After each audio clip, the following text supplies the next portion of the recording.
तो chapter first हमारा चल रहा था इलेक्ट्रिसिटी, है ना। कल हम लोगों ने क्या क्या पढ़ा था? Charge, types of charge, properties of charge, ये सब पढ़ा था ना। इलेक्ट्रिक चार्ज, अरे बेटा वही होता है चार्ज, इलेक्ट्रिक चार्ज, ठीक है। तो हमने कल क्या पढ़ा? चार्ज पढ़ लिया, पढ़ा चार्ज, चार्ज क्या होता है। उसके बाद क्या पढ़ा हमने? चार्ज के बाद क्या पढ़ा? टाइप्स पढ़ लिए, उसके दो प्रकार के टाइप्स होते हैं। और प्रॉपर्टी पढ़ ली। प्रॉपर्टी क्या क्या थी? पहली प्रॉपर्टी क्या थी कि सेम चार्जेस रिपेल करते हैं और अपोजिट अट्रैक्ट। दूसरा, चार्ज कंजर्व होता है, ना तो उसको उत्पन्न कर सकते हो ना इनर्ट, बल्कि एक रूप से दूसरे रूप में या एक वस्तु से दूसरे वस्तु पे ट्रांसफर कर सकते हो, एक ऑब्जेक्ट दूसरे ऑब्जेक्ट पे ट्रांसफर कर सकते हो। तीसरा क्या था? एडिटिव होता है। एडिटिव समझते हो? क्वांटाइज, मतलब उसको नॉर्मली हम जोड़ सकते हैं। और तीसरा क्वांटाइज, कि जितने भी संसार, जितने भी वर्ल्ड में जितने भी ऑब्जेक्ट पाए जाते हैं, सब पे अगर कोई चार्ज होता है तो वो क्या होता है? इंटीग्रल मल्टीपल होता है किसका? फंडामेंटल चार्ज का। फंडामेंटल चार्ज क्या होता है? चार्ज ऑन वन इलेक्ट्रॉन, एक इलेक्ट्रॉन का चार्ज होता है, उसे क्या बोलते हैं हम? फंडामेंटल चार्ज कहते हैं। तो समझ गए? समझ गए? तो भी आगे शुरू करते हैं। अब हम आते हैं, कुछ चीजें हैं जान लेते हैं। कंडक्टर क्या होता है? ये बस वाला कंडक्टर नहीं, हमारे बस में रहता है।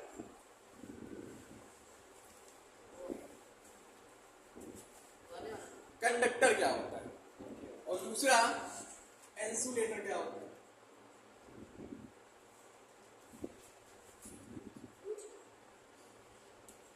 इलेक्ट्रिसिटी जब पढ़ रहे हैं तो इलेक्ट्रिसिटी में ये दो चीज बहुत यूज होता है।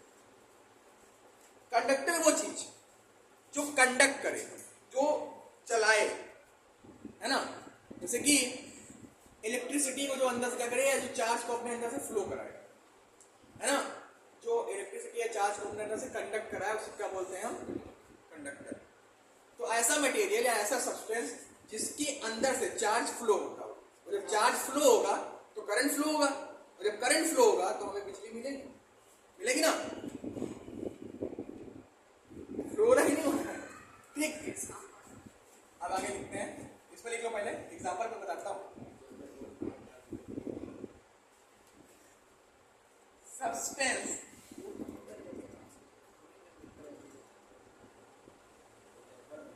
through which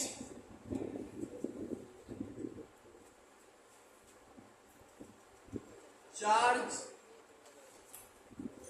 can pass easily.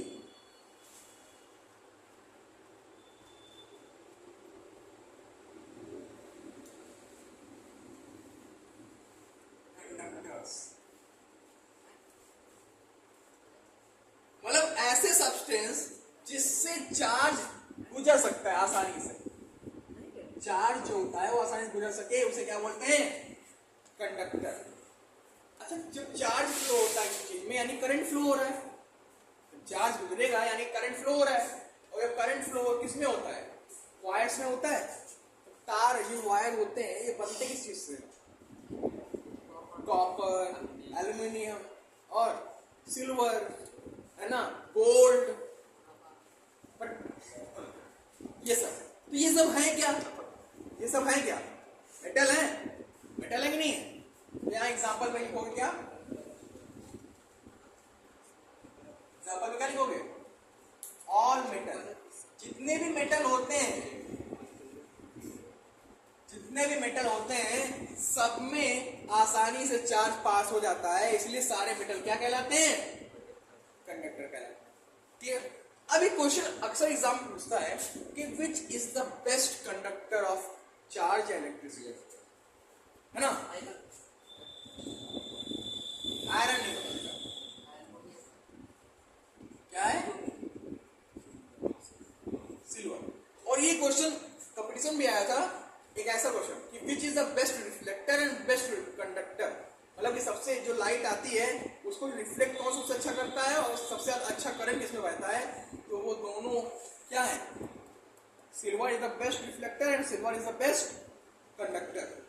समझ गए? दोनों यही है। तो सिल्वर क्या है? Silver is the best conductor. सबसे अच्छा कंडक्टर कौन होता है? सिल्वर। क्लियर? No doubt. नहीं, नोट कर लो फिर आगे इंसुलेटर बताते हैं। तो देखो कंडक्टर समझ ही गए, अब आगे आते हैं इंसुलेटर पे। सुनो इंसुलेटर क्या होता है। इंसुलेटर क्या होता है, देखो कंडक्टर के जस्ट अपोजिट होता है। कंडक्टर जो है वो चार्ज को आसानी से पास कर देता है, लेकिन ये पास नहीं करता। अच्छा ये बताओ कंडक्टर क्यों आसानी से पास कर देता है चार्ज को, कभी ये सोचा है?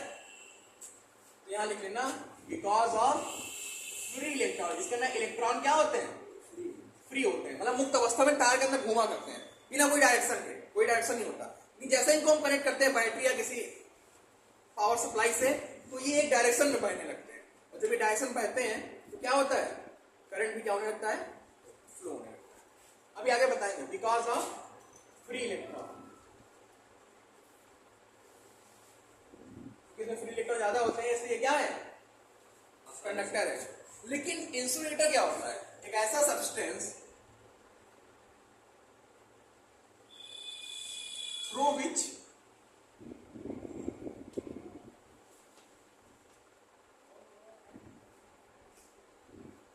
charge cannot pass are called insulators। मतलब जिससे चार्ज बहता ही नहीं। अब एक एग्जांपल देता हूं, आपने देखा होगा ना जो बड़े बड़े क्या कहते हैं इलेक्ट्रीशियंस होते हैं, जो बड़े बड़े पोल्स पर चढ़ते हैं, वो शूज पहने रहते हैं रबड़ का बहुत बड़ा सा, हाथ में रबड़ लगाए रहते हैं, है ना? क्यों लगाए रहते हैं, क्योंकि उसके अंदर इलेक्ट्रिसिटी फ्लो नहीं होती। इलेक्ट्रिसिटी फ्लो नहीं होती, जब इलेक्ट्रिसिटी फ्लो नहीं होगी तो उनको शॉक नहीं लगेगा, जब शॉक नहीं लगेगा तो वो जिंदा रहेंगे, और शॉक लग गया तो फिर बैक टू पकड़िए, है ना? तो क्यों क्यों लेगा शॉक रबड़ में, क्योंकि रबड़ के अंदर कोई फिर इलेक्ट्रॉन होते हैं, क्योंकि जितने भी ऑब्जेक्ट इस संसार में हैं सब किससे मिलके बने हैं, एटम से मिलके बने हैं, बने ना मिलके। एटम से जब मिलके बने हैं वो, तो उसके अंदर इलेक्ट्रॉन प्रोटॉन न्यूट्रॉन भी होता है, लेकिन इलेक्ट्रॉन फ्री अवस्था, फ्री स्टेट में नहीं होता। जब फ्री नहीं होगा तो इलेक्ट्रिसिटी को वो कंडक्ट नहीं करा पाएगा, और जब कंडक्ट नहीं करा पाएगा तो इलेक्ट्रिसिटी उसके अंदर फ्लो नहीं होगी। ठीक है, तो इसलिए जो इंसुलेटर होता है वो क्या होता है, चार्ज को फ्लो पास नहीं करा सकता अपने अंदर से, इसलिए क्या होता है वो इंसुलेटर कहलाता है। एग्जांपल के लिख लो,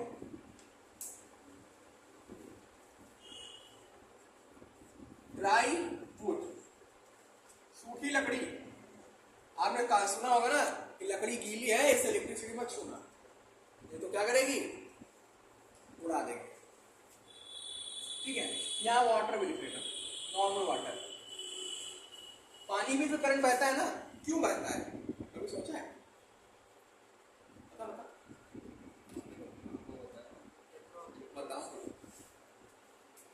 ड्राई वुड हो गया, दूसरा रबर, तीसरा क्या है, ऐसे डॉट डॉट बहुत कीजिए। अच्छा ये क्या क्यों नहीं होता है, क्योंकि इसमें क्या होता है, नो फ्री इलेक्ट्रॉन पाया जाता है, इसमें कोई फ्री इलेक्ट्रॉन नहीं पाया जाता। जब फ्री इलेक्ट्रॉन नहीं पाया जाता है, दैट्स व्हाई ये क्या कहलाता है, समझ गए इंसुलेटर और कंडक्टर क्या होता है। अब 11th में जाओ, 12th में जाओगे तो वहां सेमीकंडक्टर एक नए प्राणी का नाम आएगा, तो वो अभी प्राणी उसको हमको नहीं पढ़ना है, फिलहाल अभी इतना पढ़ लो फिर आगे बताते हैं। अब देखो जब हमने पढ़ लिया कंडक्टर और इंसुलेटर, तो इसके अंदर फ्लो होता है चार्ज, और जब चार्ज किसी के अंदर वायर के अंदर फ्लो हो रहा है तो यानी करंट बह रहा है। तो ये करंट होता क्या है, अभी हमने बता दिया ना, कंडक्टर में फ्लो ऑफ चार्ज, जब चार्ज फ्लो हो रहा है तो क्या हो रहा है, वो कंडक्टर है, और किसी के अंदर चार्ज फ्लो होता है तो करंट ही तो फ्लो होता है। तो समझ गए ना इलेक्ट्रिक करंट क्या होता है, इलेक्ट्रिक करंट क्या होता है, flow of charge, charge he flow होता है उसके अंदर। चार्ज कितने टाइप के होते हैं बेटा, कौन कौन से,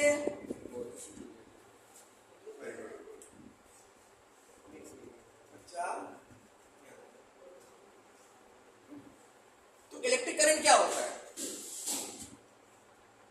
flow of charge, flow of पर यूनिट टाइम।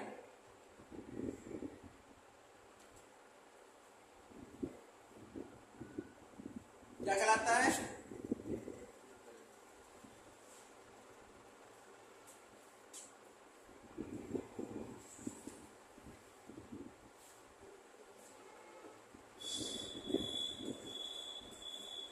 एक ही बता रहा हूं, नोट्स बनाते रहना, क्योंकि हम बार बार नोट्स नहीं बनवा पाएंगे।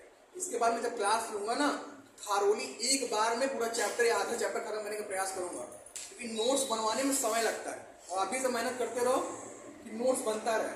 क्लियर? तो flow of charge in per unit time, पर यूनिट टाइम में जो चार्ज फ्लो होता है उसे क्या बोलते हैं, और इसको डिनोट किससे करते हैं? It is denoted by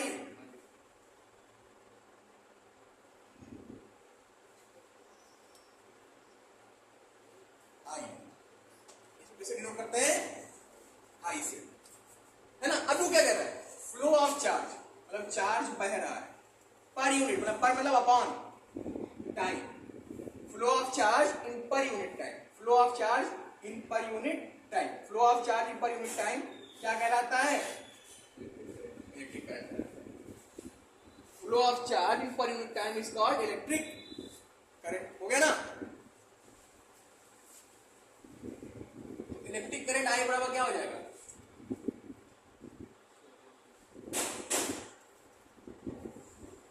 Q upon T। क्या हो गया? Q अपॉन T हो गया। अब आपने सुना होगा कि इतने एम्पियर का करंट आ रहा है, एम्पियर और कूलम्ब पर सेकेंड। ये इसकी क्या होगा? ये यूनिट। करंट को कैसे नापते हैं? एम्पियर में। इतने एम्पियर करंट आ रहा है कहते हैं ना। तो अगर यूनिट पूछेगा इसकी, पैनल के जो करंट आ रहा है उसकी बात नहीं पूछे, कितना करंट वो दे रहा है। सही बात, कितने एम्पियर करंट दे रहा है वो? 52 वोल्ट और 23 एम्पियर। यानी उसमें आई की वैल्यू कितनी है? 23। ठीक। अच्छा, 52 वोल्ट दे दिया तो 23 एम्पियर करंट दे रहा है, तो रेजिस्टेंस कितना लग रहा है? आज वैल्यू कितनी आएगी? ये अपॉन आई। आगे पूछ लूंगा, अभी आगे बताएंगे। ठीक है, तो 52 वोल्ट 23 एम्पियर करंट, 23 में 46 में 2 पॉइंट समथिंग इतना तुम्हारे ओम का उसमें क्या लग रहा है? रेजिस्टेंस लग रहा है। ये समझ गए ना? इलेक्ट्रिक करंट क्या होता है? Flow of charge in per unit time is called electric current denoted by I. Okay, I is equal to Q upon T। Unit क्या हो जाएगा? एम्पियर और कूलम्ब पर सेकंड। समझ गए? करंट क्या होता है? कितना चार्ज तार में फ्लो हो रहा है पर यूनिट टाइम। 1 सेकंड में, 1 मिनट में, कोई ना कोई टाइम लोगे ना, यूनिट, कोई ना कोई यूनिट तो लोगे ना टाइम की। ठीक है, तो वही क्या कहलाएगा?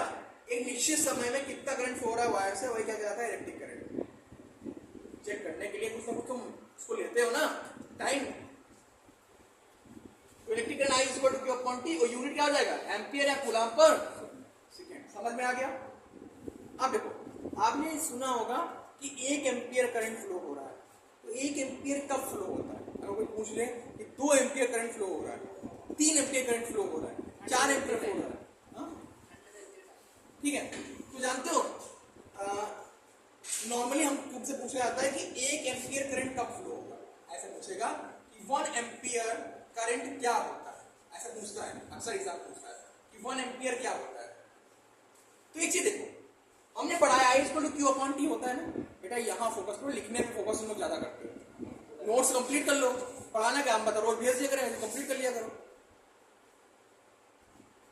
ठीक है, यहां देखो, जब 1 कूलम्ब चार्ज और 1 सेकेंड तक फ्लो हो, जब 1 कूलम्ब चार्ज 1 सेकेंड तक फ्लो हो, तो करंट कितना आएगा? 1 एम्पियर आएगा कि नहीं आएगा? आएगा ना। ठीक, समझो, when 1 coulomb of charge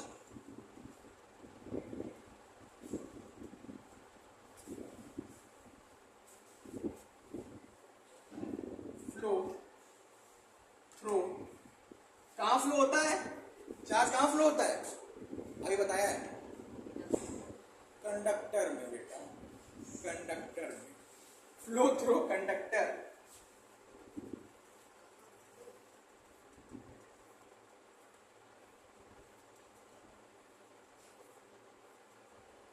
in 1 second.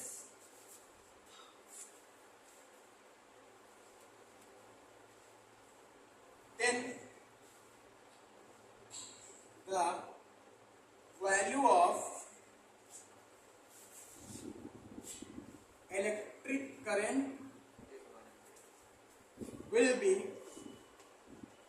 1 ampere. तो जब एक कूलाम ऑफ चार्ज 1 सेकेंड तक बहता है किसी कंडक्टर में, तो वहां पे इलेक्ट्रिक करंट की वैल्यू कितनी होती है? 1 एम्पियर होती है। यानी आई बराबर क्या हो जाएगा? कह रहा है ना कि 1 कूलाम चार्ज फ्लो हुआ, 1 सेकेंड तक फ्लो हुआ, तो क्या आ गया? 1 आ गया, कूलाम पर सेकेंड आया ना। या इसे क्या बोलते हैं?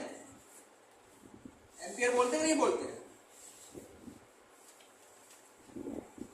तो जब किसी वायर से, किसी कंडक्टर से 1 सेकेंड में 1 कूलाम चार्ज फ्लो होता है, तो वो उसकी करंट की वैल्यू कितनी होती है?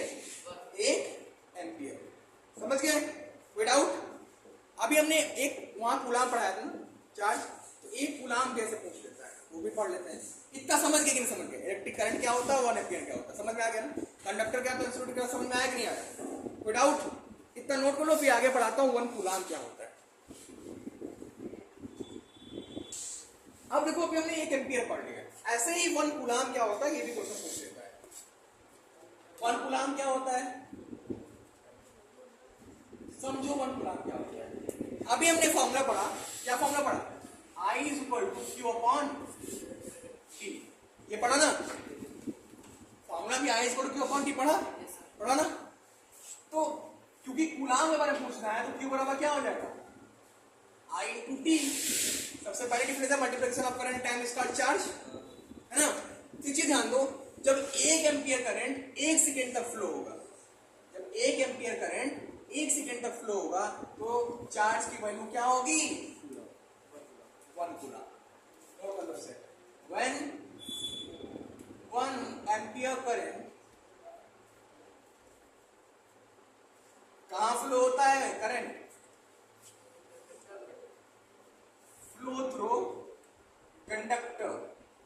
कंडक्टर कैसा है हमें नहीं पता,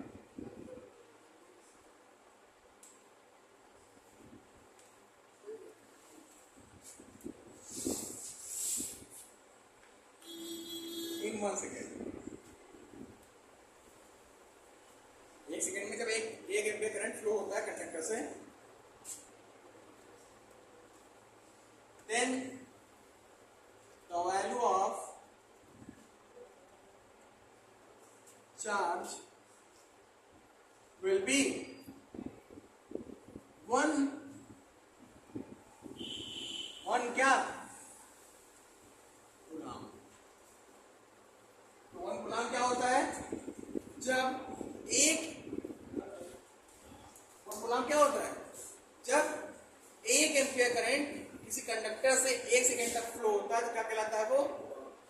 1 कूलाम कहलाता है। क्लियर? अरे वो Q इज इक्वल टू, जब 1 एम्पियर करंट फ्लो हुआ 1 सेकेंड तक, तो क्या हो गया? 1 एम्पियर सेकेंड हो गया। और 1 एम्पियर सेकेंड को क्या बोलते हैं हम? कूलाम। समझ गए कूलाम क्या होता है? समझ गए ना? अब एक चीज और पूछता है, direction of current. Direction of current,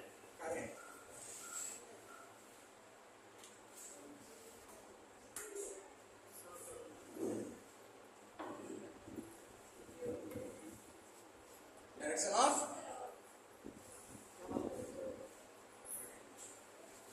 अब ये एक वायर है हमारा। एक चीज जान लो, जो करंट नॉर्मली फ्लो होता है, जो करंट नॉर्मली फ्लो होता है वो किधर से किधर फ्लो होता है? प्लस से माइनस की ओर। प्लस से नॉर्मली जो करंट फ्लो होता है वो प्लस से माइनस की ओर होता है, अगर पूछ लेते हैं। और दूसरा जान लो, ये तो पहला होगा, और दूसरा क्या होता है? Opposite two electron, opposite two electron.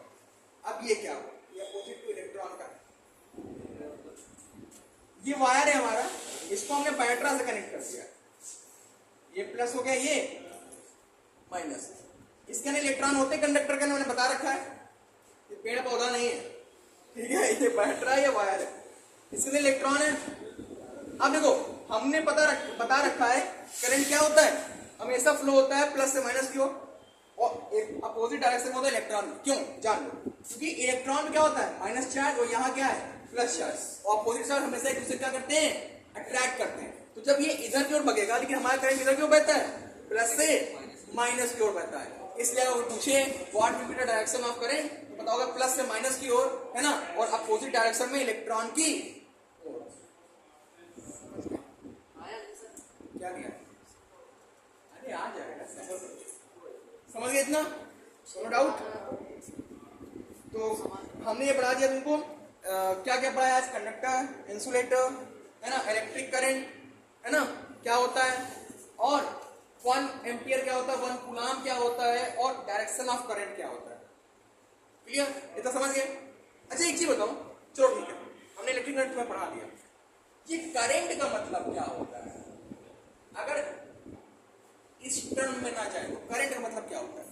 आप इलेक्ट्रिक करंट के अलावा क्या और कोई करंट के बारे में बता सकते हैं,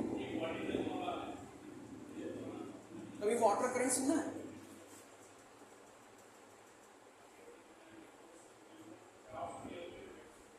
ठीक, कभी एयर करंट सुना है,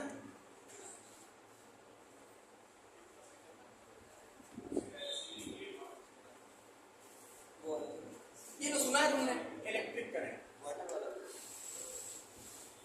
क्या होता है वाटर करंट, पानी में लगने वाला करंट नहीं, करंट के अंदर कोई पावर नहीं होती बेटा, करंट का मतलब होता है धारा, कोई पावर नहीं होती है, धारा, धारा मतलब फ्लो, धारा मतलब क्या, फ्लो, इलेक्ट्रिक फ्लो, करंट मतलब क्या होता है, फ्लो, मतलब विद्युत का फ्लो, वाटर करंट मतलब होता है पानी का फ्लो, पानी की धारा, है ना, एयर करंट मतलब होता है हवा की धारा। तो ये दिमाग में बैठा लेना कि करंट मतलब क्या होता है, विद्युत की करंट छूलिया मार देना। जो लोग बोलते हैं तुमको करंट लग गया है, वो करंट कैसे लग गया भैया, करंट मतलब धारा होती है, कौन सा करंट लगा है बताओ, इलेक्ट्रिक करंट बोले तो मानो कि इलेक्ट्रिक करंट लगा। नॉर्मली हमारे बोलचाल भाषा में कहते करंट लग गया भैया, निपट गए, है ना, करंट लगने से हुई मृत्यु। लेकिन अगर वहां पे उसको एग्जैक्ट फॉर्म में देखा जाए तो करंट मतलब क्या होता है, फ्लो होता है। किस चीज का फ्लो भैया, कौन से फ्लो में मर गया, फ्लो मर गया, ठीक है, तो समझिए ना, ये तुम लोग को समझाने के लिए मैंने बताया। ऐसे नॉर्मली हम लोग पूछते करंट लग गया सर जी, निपट गए, अरे सर जी करंट लग गया, ठीक, समझ गए इतना। तो electric current, water current, air current क्या होता है, समझ गए ना। तो ये जानो, जब तक पूरा ना लिखा हो तब तक मैं दिमाग में यूज कर लेना। वाटर करंट पानी की धारा बहती है, धारा है, हवा बह रही है, हवा पानी बहना, अरे गधे कहीं की बहना, उसको फ्लो को बोलते हैं करंट, समझ गए इतना, विदाउट इसे नोट कर लो क्या होता है। अब आगे देखो, एक चीज देख लो, कुछ स्मॉलर यूनिट है करंट की, ये क्या कहते हैं, न्यूमेरिकल्स लगाने के लिए इंपॉर्टेंट है, फॉर न्यूमेरिकल्स, और ऐसे भी इंपॉर्टेंट है। आपसे पूछ लेगा 1 माइक्रो एम्पियर, 1 मिली एम्पियर क्या होता है, 1 माइक्रो एम्पियर क्या होता है, 1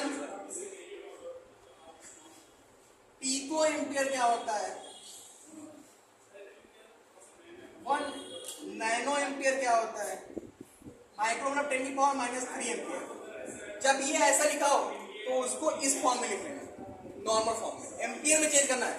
कोई भी क्वेश्चन लगाएंगे हम तो एम्पियर में करंट की वैल्यू होनी चाहिए, अगर माइक्रो लिखा है 10⁻³ चेंज कर लेंगे, और सॉरी मिली लिखा 10⁻³ माइक्रो मतलब 10⁻⁻⁶, पिको मतलब 10⁻⁻12 और नैनो मतलब 10⁻⁻⁹। ये इंपॉर्टेंट है, कुछ स्मॉलर यूनिट है, किसकी किसकी किसकी किसकी किसकी उसकी उसकी उसकी क्या, बट करंट ऐसे चार्ज के फॉर्म में हो जाएगा, 1 माइक्रो सॉरी मिली को माइक्रो काय बोल रहे हैं यार, milli coulomb, micro coulomb, pico coulomb, nano coulomb, यहाँ क्या हो जाएगा 10 की पावर माइनस 3 कुलाम, 10 की पावर माइनस 6 कुलाम, 10 की पावर माइनस 12 कुलाम और 10 की पावर माइनस 9 कुलाम। तो आज के लिए बस इतने ही रखते हैं, कल पढ़ाएंगे न्यूमेरिकल्स इससे रिलेटेड और आगे के थोड़े टॉपिक्स, ठीक है। और बाकी जो होगा कल देखा जाएगा। आज के लिए पढ़ा इतना ही, धन्यवाद।